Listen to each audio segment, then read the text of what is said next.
All right, yeah, I think this is a pro team POV. Well, let's see how good they are. Right off the bat, going for so the he's heat got the wave. heat wave, right? Yep. So he switched to vert. So there's Steitzer. Steitz. It's good to have Steitzer back. Or we call it, there's some nickname of Steitzy is kind of the people implementing the VO. So he threw down a shield, covered the position. Yeah, I like that little peek technique. I haven't personally done that, to be honest. Yeah, I feel like I learned a lot by watching this pro team video actually and how to play it. Like we watch them, we have regular weekly play tests with them. I don't play with them generally because they're so good, and we put our kind of better players up against them. Also noticed that player went straight for the power weapon that spawns on this map in Slayer, which is hard for me to use, if I'm being honest. So you'll see, like, I mean, so you can see the friend foe. That's one of the obvious things you're looking at here. I know Sam was talking about it earlier. This is something that we've continued to kind of iterate and evolve, even beyond this build. I think this might be our main build right now. This power weapon spawns there.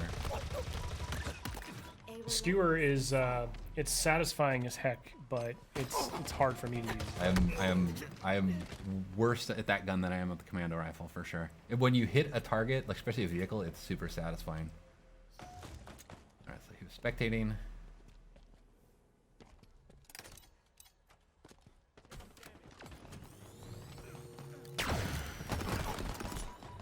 He missed the nuke. Tried for it. Tried for it.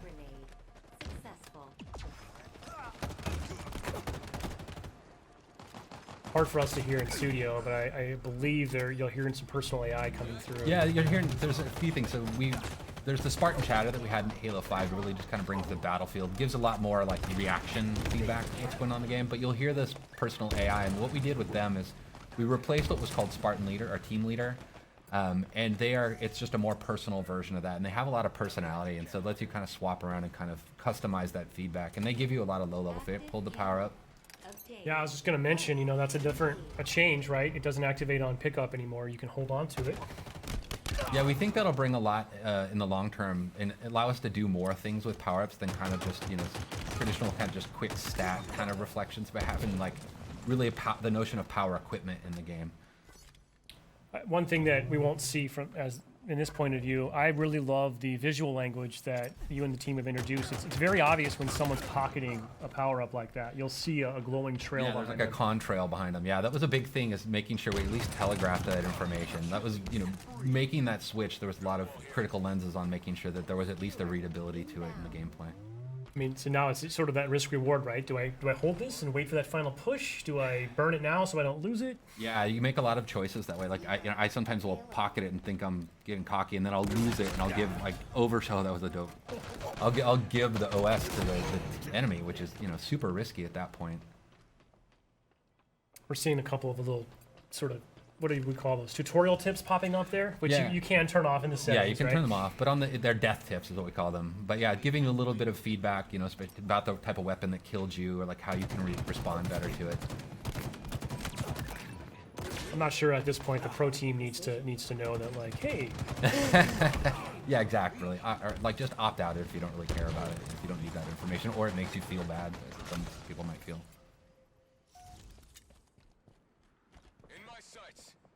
I do love this map. Yeah, the pelicans flying by. It's it's an homage to Sergeant Avery Johnson, Academy of. So it's kind of cool just to kind of pay homage to one of ours and everybody's favorite character in the side of the Halo canon. By the way, whoever this player is just getting active camo every spawn. I don't know what the other team's up to right now. Seems to be watching that call out. Yeah, the power ups, we treat those like the power weapons and stuff. They're up on a pad. They have a lot of messaging and broadcasting about them, so you know when they're coming up. Now your Spartan AI will tell you that, right? Yeah, the Spartan AI calls it out as well. So there's a lot of information just kind of driving feedback. You get the stick there. You can see there's the weapon racks you'll see in the levels as well. He ran past one a second ago. Yeah, right yeah, back it's in the background, right? Yep. What's cool about them is before you might run past where a weapon would spawn and then not realize that it's coming up in 2 seconds, and it could change your choice and how you deal with it. Like when we playtest this morning, I actually stopped at one point on a weapon rack because I was like, oh, it's 2 seconds out. I might as well wait for it and switch out my pistol, which I think I'm just telling everybody that I'm really bad with a lot of the guns in our game.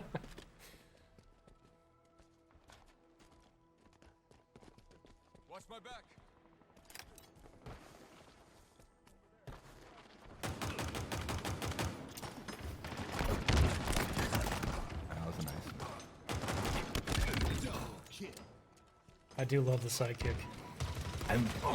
It's really cool, and like when somebody's really good with it, it's really threatening because they can just feather that thing super fast and just crack This people. player really likes this little like drop wall kind of Covering a technique, post, huh? yeah. And, like kind of locking down an entryway so they can watch their backs. It's neat to watch how people use these, like all the different equipments in different ways. Well, hopefully a lot of players this weekend are going to be lighting us up on social, sharing clips with us, because I can't wait to see just some of the new creative ways that the community at large figures out how to use this new sandbox. Yeah, and it's interesting too, like, I mean, like the way we have our maps tuned, like in our main builds, is they have different equipment and stuff on them, and because we don't have the entire sandbox in the flights, is we swap things out. So it's actually not even the same kind of, basically, map placement path that we would have in the released version of the game. But we, you know, it just at least gives us something so we can get something in there for people to play with.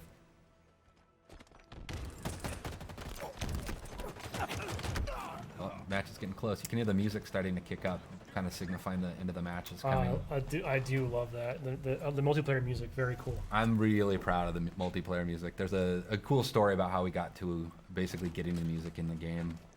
But it really meets this tone. It's something I've really wanted since Halo 4.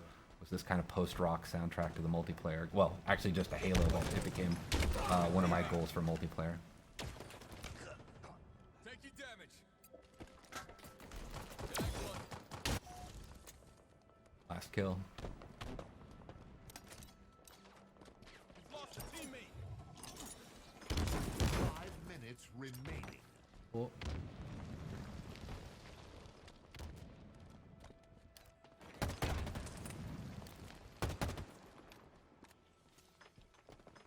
In my sights. Victory. Halo's got some